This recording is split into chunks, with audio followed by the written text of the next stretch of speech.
जे जसं काढील नाही एकमेकाचं राजकारणाचं, मग त्याला मात्र मराठ्याच्या रोषाला सामोरं जावं लागणार आहे. मराठी सोडणार नाहीत त्यांना, कारण मराठीचे मतं घ्यायला गोड लागते. आणि कोणी आवाज उठवला तर त्याच्या नावाने तुम्ही बोंबलणार. तुम्हाला एका मुलीनं हाक दिली कळत नाही का?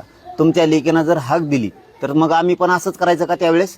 तुमच्या मुलीनं तुमच्यावरती वेळ आल्यावर एखाद्या वेळेस जर जनतेला हाक दिली, माझ्या बापाच्या न्यायासाठी या, आणि मग तुम्ही जर तसे पळायला लागले तर मग आम्ही पण तुम्हाला तसंच म्हणायचं का तुम्ही राजकारण करताय म्हणून? याच्यात राजकारण विरोधी पक्ष असू द्या किंवा महायुती असू द्या, नाही ते महाविकास आघाडी असू द्या, यांनी राजकारण करू नये.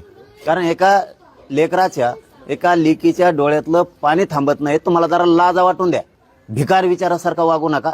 सारखी सत्ता विरोधी दोघं एकमेकाला करत बसू नका. तुमच्या दोघांमुळंच खरे जनतेचे हाल चालले, या महायुतीमुळं आणि महाविकास आघाडीमुळे. कुणी आवाज उठवला की यांनी लगेच म्हणायचं ते राजकारण करायले. तुम्हाला एका लेकीच्या डोळ्यातलं पाणी दिसत नाही का?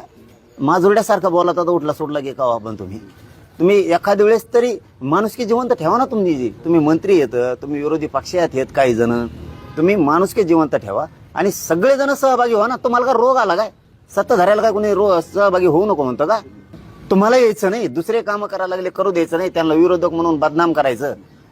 एखादा सामाजिक कार्यकर्त्याने आवाज उठविला की त्याला म्हणायचं कुणीतरी याला पाठीलं दिसतंय. अरे काय नालायक विचार आहेत रे तुमचे.